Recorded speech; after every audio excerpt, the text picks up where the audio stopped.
white light and, you know, good feelings. Some people have really bad experiences in near-death experiences, but they come back still with a renewed idea or thought of how they want to live their life, you know. So I've just been kind of looking into near-death experiences myself recently. I think you guys know I went and saw a movie called Afterlife, and it really did kind of open my eyes um, to think about that, you know. You know, I had a drowning incident when I was about 4 years old.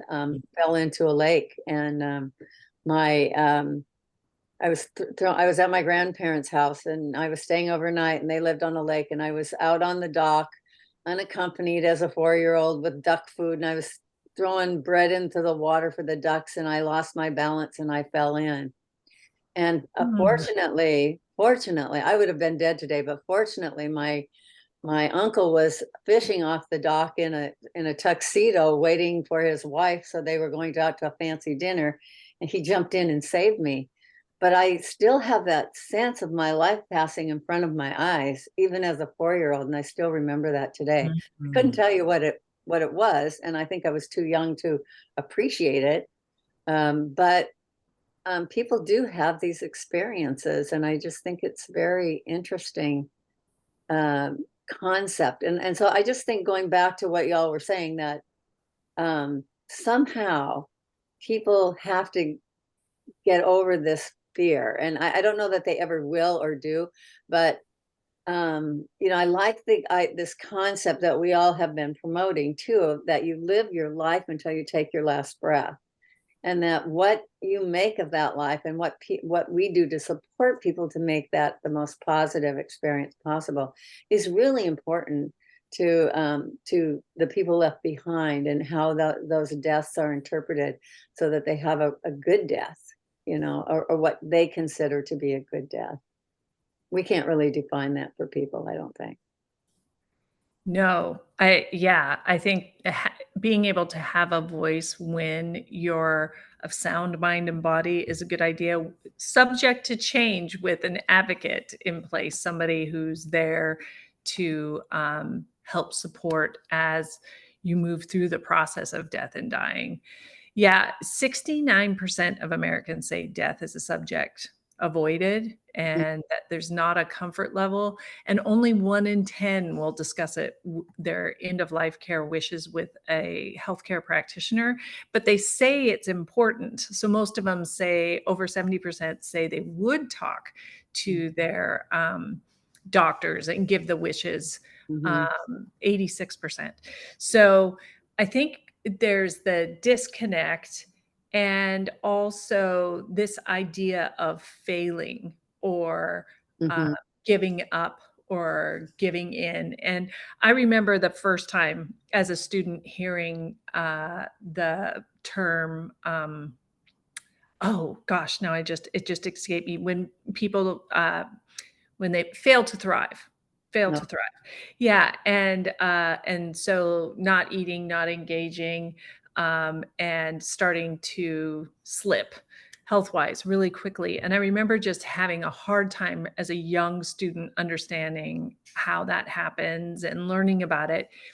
And I think being able to not put such words, failure. I think our language is so, so important. And I think also this idea that you have to be a champion, that you have to fight, that you have to push through versus accept. And I think so much in the American life is a resistance to acceptance, that if we would have just worked harder, if we would have just da da da da da, we do a lot of that versus the acceptance. And I think for me, the people who are most comfortable talking about death and dying often have an experience that didn't go well or went really well, and they want to make sure that that happens again. So they want to avoid that pain and suffering, or they want to make sure it goes as well because the person who was dying was so clear and advocated for themselves and was accepting of the death and dying process.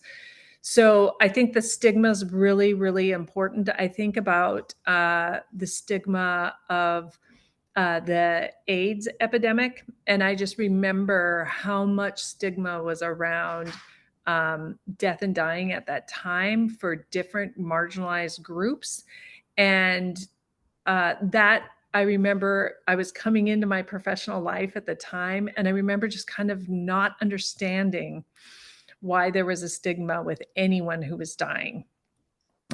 We didn't know enough about the disease. And I think we just saw that with COVID too, the stigma of dying with COVID and what that means for us psychologically. When really, I think it's that for me, when I come back around to it, it's that individualization. We have such a strong value that we have independent rights and that we're independent and that we're strong and we can do things alone versus the benefit to everyone in the collective. And our policies are like that as well, often. So that's also talked about should healthcare at end of life be something that the society is contributing to, so it's not the number one thing people are thinking about is diminishing all the funds in the last days of their life for their family members, or or should that be something that everybody has a right to? So it's big questions, and it's not just preferences, it's policy and access. Mm-hmm. Beyond that. Bonnie, I saw the same film you saw, and I think, and that film I think is still in the movies, in the theaters rather. Mm-hmm. And I think movies like that will help educate the public, give some hope for some who have this fear.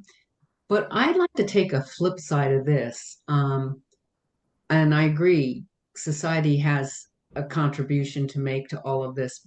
But I want to talk about physicians because I do think that that is a very key area in this because they give the terminal diagnosis. And there was a study done in ICUs that measured the time that physicians spent with patients and that were dying. And it was 2-minute interaction. So that tells one that science first, patients second. But what I found fascinating was a study in Canada with oncologists in Canadian hospitals. And they found this that the oncologists had struggled with feelings of failure. And here comes that we have to win this, feeling. And they had feelings of failure and self doubt. And they felt sad and they felt powerless. That's not what they went to medical school for. Mm-hmm. Those feelings don't match what they thought they would be doing, is saving mankind. And and then what happens with that study went further, is that this unacknowledged grief that they have inside leads to them being impatient, irritable, inattentive, and emotionally exhausted, and then finally burn out. And so Oh. then people wonder, then they start to blame the physician for being cold and callous. And yet, here it is, the physician that nobody's spending any time with helping them to deal with this, the reality of death.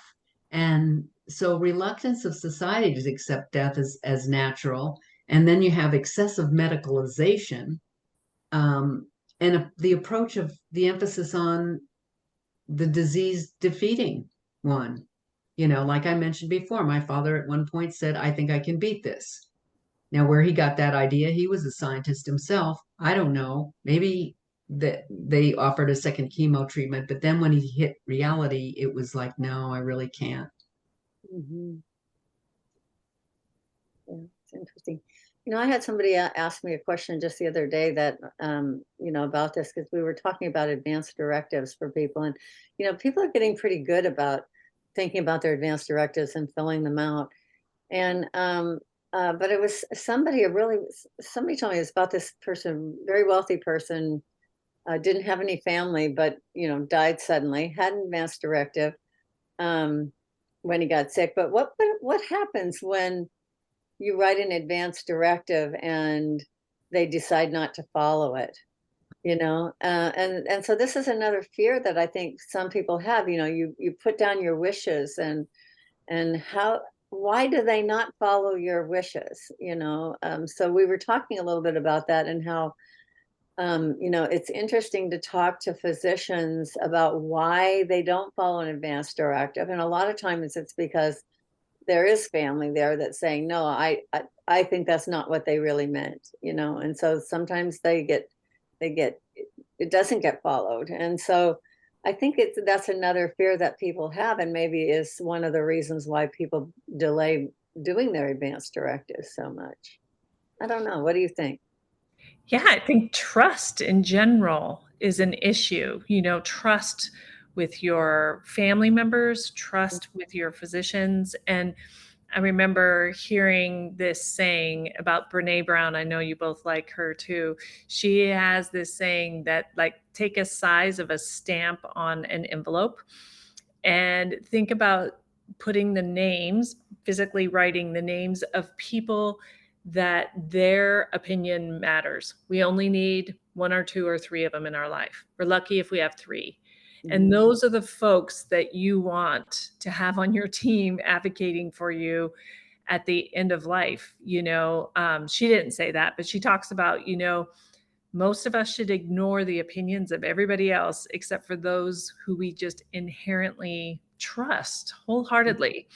And I think that that's one of the biggest issues. I also really appreciate what you brought up too, Colleen, is that what kind of messaging and what kind of dreams and hopes do we have? And do we have a system, which we don't have a system to catch the grief and the sorrow about death on your shift, death, a patient of yours dying, and that this is not someone's fault. This is the natural process of death and dying. And we know most people want to be at home to die too. And most people aren't writing out their wishes. But I had no idea about that with the fear of not being able to follow through. And I also think sometimes it's the fear of reactions. And I mean, we did a show on 80% of people lie to their physicians. So that judgment and that power difference. And also, I think it's generational. I've said this before, but my daughter is very suspect. She wants to question. She wants to know why. She wants to know what she's being given, why, and wants really clear answers. I'll never forget when she broke her arm. She was like, "Mom, they're coming in to check my arm." I was like, "I can't fix your broken arm. You can't fix it. We're going to have to trust somebody to do this." And then my in-laws just trusting whatever the doctor said, not getting fed, not knowing when they're going to get discharged, and really feeling like they had the agency to be able to ask those questions to the staff, but just automatically not wanting to bother anybody. So I think that there's a generational difference too, but I think trust is at the base of it, being able to trust the healthcare system, being able to trust, the insurance companies, being able to trust the facility that you're in, the staff that's taking care of you, and trust that your family will follow through. I think that, Bonnie, that was an excellent share about the advanced directives. And that's what I have heard as well from people. They're not honored anyway, or they may not be honored. And I think I think in terms of having very, very strong advocacy for people who are dying and the families and national committees. And I know there are many national committees right now, but we need more research on this and it has to be focused. And I think we need to involve the very people that it impacts. And how that's done is, first of all, we got to get people comfortable with talking about death and not being afraid to come forward with it. And that includes the caregivers involved and our culture. I don't know if that's going to be addressed down the line soon enough, or Mhm. it's going to continue, because I know it was a big struggle getting it on the map in the first place. But it's possible that death will become easier to cope with when we can actually start talking about it openly and talking about the problems and the barriers that people meet. And one other thing that, and we have had a show on this before, if we want to tackle some of our cultural stigmas, the best solution is to be very realistic. And that's the other thing. People are not always very realistic because medicine is not always very realistic. And other organizations are not always realistic. Our hospitals, sometimes our hospices and palliative care organizations. But there is one thing that has come up, and I've noticed it's become a lot of people have started to start businesses, and it's that Swedish death cleaning. Some people call it Yeah. a sizing down, but it's a practice where an older individual usually is decluttering their living area, so they just have the bare essentials. And the goal is to reduce their items so that their loved ones aren't left with all of this. But what it does is it's very therapeutic, because all of a sudden all this self-reflection comes in, and you're getting rid of items that serve as a reminder that things don't last forever. And I think a conglomeration of things from all fronts will change society. The death cafes will, death over dinner, all these talks, the webinars, the books, everything. And then someday we're going to just see a big change. It's just got, people are going to start talking out loud more. But I think that was an excellent point about one faction, which is the advanced directives. Mhm. You know, the other thing, Colleen, though, that you had brought up too is about your father not telling you guys Yeah, real soon. yeah. But and that brought up something for me, because I had the same with my brother, who was diagnosed with cancer that potentially was terminal, but fortunately was not. But he could not tell anybody for a while either. And I wonder how much of that is just them having to get used to the idea of Yes, their mortality, that yes, I may not be here. And so I mean, even once you hear the cancer diagnosis, I mean, it's like anything that's said after that, you might as well forget it, because you're going to have to repeat it. So I just kind of felt like both he and his wife, who also has been diagnosed, both of them could not really talk about it until they'd had a chance to kind of get used to the idea themselves. And mhm, for some people that happens quickly, for others it takes weeks, to come to terms. And I think it's some of it is due to shame. They are ashamed that they have this terminal disease, and now they're leaving their families. They may potentially be leaving their families, and how are they going to survive, and all those other things that can bring this sense of shame to the forefront, which that's not what we want people to feel. We want, at least I want people to see death as a natural part of life, and there's nobody that escapes it. We all know that. But mhm. how do we get there? And I think you guys are right in thinking about, it's all these different conversations and these different fronts that we're working on, that's going to suddenly, we're going to hit a tipping point. And I think everybody's then is going to see, oh, okay, this is really okay. Yeah. Shame keeps us isolated and lives in secrecy. Yeah. And that's really lonely, and it carries a lot of stress with it. It takes a lot of energy to carry that. Hmm. Yeah. And I think that idea that we're failing, I mean, all of us would avoid failure, stigma, isolation, being judged.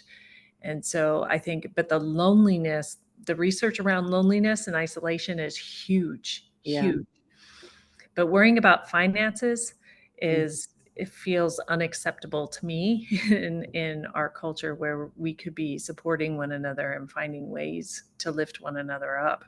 But stretching people, and I also think not having the families all living in the same community and people moving around a lot, I think that's changed our society a lot. Mm-hmm. Mhm. You know, but it really comes to that minute, that those last minutes when a person takes their last breath too, that they're not worried about all this other stuff. No, really, at that point, they are ready to take that last breath. Um, and and then what happens after that? I mean, I think if you have some sort of belief system, whatever it is, that you're walking through a door to the next life, which a lot of people talk about, you know, whether you're religious or not, um, that's one perspective. And then there's those perspective that this is it. There's nothing beyond this too. So I think it presents itself in a lot of different ways that fear manifests itself. Yeah. Mhm. Well, we are running out of time now. On some of the takeaways is that hiding death and dying behind closed doors, we do more harm than good in society, and that the culture of silence around death is should be broken, and that's through all the discussions we can have. And we've mentioned the gatherings, the innovations, and everything, webinar, whatever it takes, and talking about the inevitable of death is a natural process and not morbid. So thank you for joining us, everyone, and on our show, A Different Kind of Doula. And we're all end of life doulas here. And thank you, Bonnie, for joining us today for this conversation. It's great. And we all belong to the Gentle Passage Doula Collective, where you can find us on our website, gentlepassagedoulacollective.com. And if you click on events, you will find our Death Cafe and online classes starting in January. We also are going to be offering in-depth webinars and more exciting happenings to come in 2024. So we are also on Facebook, Challenging Conversations, and feel free to connect us with us on either website. And until then, take care, everyone.